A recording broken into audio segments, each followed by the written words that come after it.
आज बात करते हैं सॉइल मॉइस्चर कांस्टेंट्स के बारे में। अलग अलग कांस्टेंट्स होते हैं सॉइल मॉइस्चर पता करने के लिए मिट्टी में, यानी कि मास या वॉल्यूम फ्रैक्शन पानी का मिट्टी में कितना है वो पता करने के लिए अलग अलग कांस्टेंट होते हैं सॉइल मॉइस्चर के रिगार्डिंग।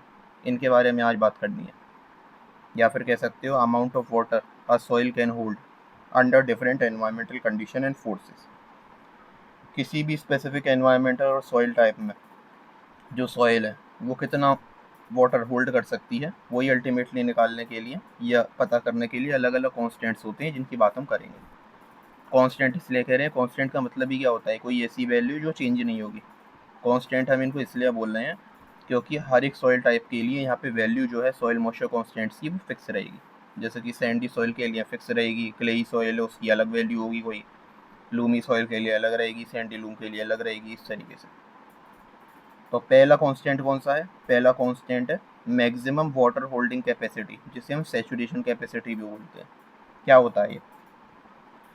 हमें पता है कि सॉइल में दो तरीके के पोर होते हैं, एक होते हैं मैक्रोपोर और एक होते हैं माइक्रोपोर।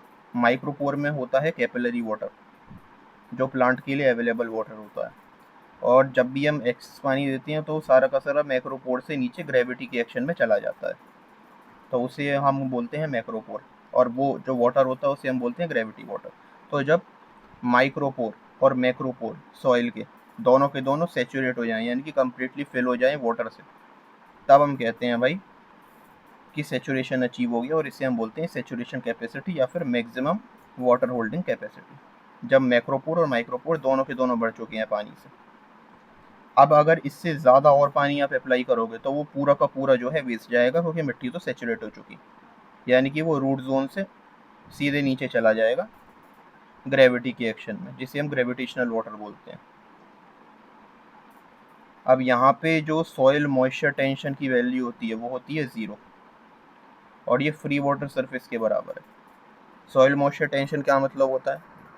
देखो, जो प्लांट की रूट्स है वो जितनी फोर्स एक्सर्ट कर रही हैं मिट्टी से पानी को खींचने के लिए, उसे हम बोलते हैं सॉइल मॉइस्चर टेंशन, जिसे एटमॉस्फेयर में मेजर किया जाता है। अब सेचुरेशन कैपेसिटी के केस में जो सॉइल मॉइस्चर टेंशन है वो अल्टीमेटली 0 हो जाता है, और ये फ्री वाटर सरफेस के बराबर है। फ्री वाटर सरफेस मतलब जिस पॉइंट पे वाटर की सरफेस और एटमॉस्फेयर मिल रहे हैं।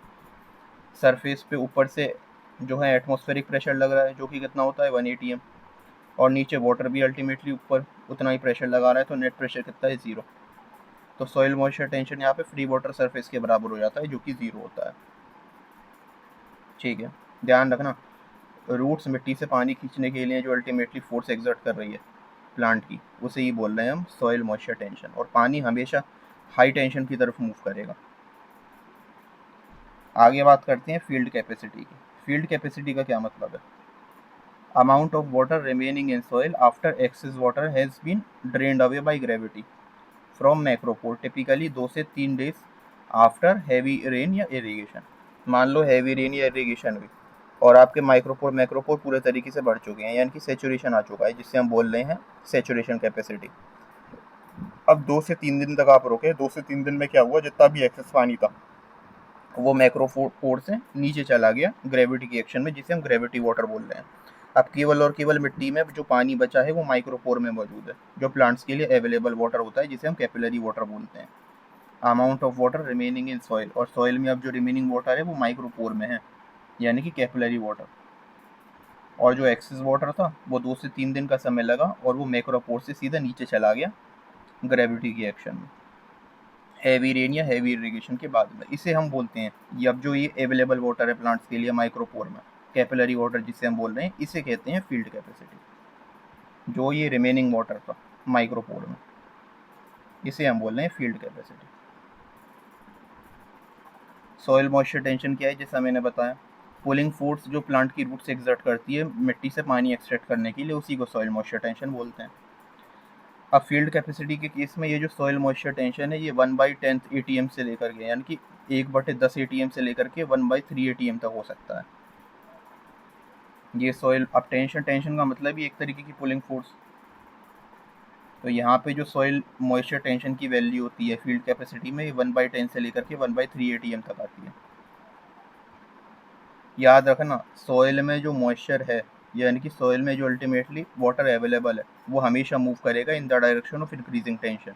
यानी कि जिधर प्लांट्स की रूट्स अल्टीमेटली फोर्स लगा के अपनी तरफ खींच रही होंगी तो पानी उसी डायरेक्शन में जाएगा। आगे बात करते हैं मॉइस्चर इक्विवेलेंट की। ये क्या होता है? देखो, मॉइस्चर इक्विवेलेंट में ये कैसे निकालेंगे आप? सबसे पहले मान लीजिए आपने सॉइल सैंपल आप लेकर के आए थोड़ा सा, उसको आप अच्छे तरीके से सेचुरेट कर लो, यानी कि उसके माइक्रो और मैक्रोपोर पूरी तरीके से पानी से फिल हो जाए। ठीक है, उसके बाद में आप इसे सॉइल की जो सेंट्रीफ्यूगल मशीन होती है जो यहाँ पे बनी हुई है उसमें प्लेस करो। उसमें प्लेस करने के बाद में इसे आधे घंटे के लिए मशीन को चलाना है। लगभग जो मशीन घूमेगी वो 1000 RPM तक पे आ जाएगी, यानी कि नॉर्मल ग्रेविटी के कंपैरिजन में 1000 टाइम्स ज़्यादा स्ट्रॉन्गर फोर्स जो है वो सॉइल पे लगेगा, ग्रेविटी से भी 1000 गुना ज़्यादा फोर्स। अब इसमें होगा ये, आधे घंटे के लिए आपने मशीन को चलाया, आधे घंटे के बाद आप चेक करना जो वेट है वाटर का left in the soil after 30 minutes, ये कैलकुलेट कर लेना, यानी कि सैंपल को बाहर निकालना और मेजर करना इसका वेट। जो वेट है वाटर का जो लेफ्ट है सॉइल में, उसे डिवाइड कर देना है हमें सॉइल के ड्राई वेट से। यही अल्टीमेटली मॉइस्चर इक्विवेलेंट होता है। यानी कि सबसे पहले आपने सॉइल सैंपल को अच्छे से भिगो लिया, पूरे तरीके से सेचुरेट कर लिया, उसके बाद में सेंट्रीफ्यूगल मशीन में 1000 RPM पर उसे घुमाया आधे घंटे के लिए। फिर आधे घंटे में घुमाने के बाद में उसमें जितना भी मॉइस्चर था उसको हमने कैलकुलेट किया, डिवाइड किया। किससे डिवाइड किया हमने? ड्राई वेट से डिवाइड किया हमने, ड्राई वेट से, सॉइल के ड्राई वेट से हमने डिवाइड किया, और जो आपका वैल्यू निकल के आएगी वही मॉइस्चर इक्विवेलेंट होता है। अब मीडियम टेक्सचर सॉइल के केस में ये जो मॉइस्चर इक्विवेलेंट है फील्ड कैपेसिटी के बराबर आता है। सैंडी सॉइल के केस में जो फील्ड कैपेसिटी है वो मॉइस्चर इक्विवेलेंट से ज़्यादा होती है, यानी कि मॉइस्चर इक्विवेलेंट फील्ड कैपेसिटी से कम निकल के आता है सैंडी सॉइल के केस में। क्लेई सॉइल के केस में जो फील्ड कैपेसिटी है वो कम होती है, मॉइस्चर इक्विवेलेंट ज़्यादा होता है उससे। तो ये भी इंपॉर्टेंट चीज़ है। इसके अलावा एक आता है परमानेंट विल्टिंग पॉइंट, जिसे हम विल्टिंग कोफिशिएंट भी बोलते हैं। कई बार आपने देखा होगा, हम कहीं बाहर चले जाते हैं, पौधों में पानी नहीं दे पाते और फिर आके देखते हैं तो पौधे मुरझाए हुए होते हैं पूरे तरीके से, और फिर आप अगर उनमें पानी दो वापस से पहले जैसे हो जाते हैं। पौधा मरा नहीं है, ये याद रखना, बस वो पूरी तरीके से मुरझा गया है। इसे हम बोलते हैं परमानेंट विल्टिंग पॉइंट या विल्टिंग कोफिशिएंट, यानी कि मॉइस्चर कंटेंट सॉइल में जिस पर प्लांट अब फर्दर जो है उसे एनफ मॉइस्चर नहीं मिल रहा है to meet the transpiration requirement, और वो वेल्टेड स्टेट में ही रहेगा जब तक फर्दर उसमें पानी नहीं ऐड किया जाता है। ध्यान रखना, पानी यहाँ मतलब जो प्लांट है, प्लांट यहाँ पर मरा नहीं है, लेकिन वो अपनी विल्टेड कंडीशन में तब तक रहेगा जब तक आप मिट्टी में पानी ऐड नहीं करते, क्योंकि मॉइस्चर सफिशिएंट ही नहीं है जो ट्रांसपिरेशन रिक्वायरमेंट जो है प्लांट की उसको पूरा कर पाए। इस वजह से वो प्लांट जो है पूरे तरीके से मुरझाया हुआ स्टेट में है। अब परमानेंट विल्टिंग पॉइंट के केस में जो सॉइल का मॉइस्चर टेंशन है 7 से 32 ATM होता है, और कॉमन एवरेज वैल्यू यहाँ पे 15 ATM आती है। अब परमानेंट विल्टिंग को पॉइंट के केस में एक तो ये लगा लो कि सॉइल में ढंग से मॉइस्चर है ही नहीं, और जो भी इसमें मॉइस्चर है भी, यानी कि जो भी इसमें थोड़ा बहुत सॉइल वाटर है वो सॉइल पार्टिकल की चारों तरफ टाइटली जो है हेल्ड किया हुआ है, सॉइल पार्टिकल की चारों तरफ थिन फिल्म से। और जब भी सॉइल वाटर सॉइल पार्टिकल के चारों तरफ थिन फिल्म की फॉर्म में होता है तब हम उसे क्या बोलते हैं?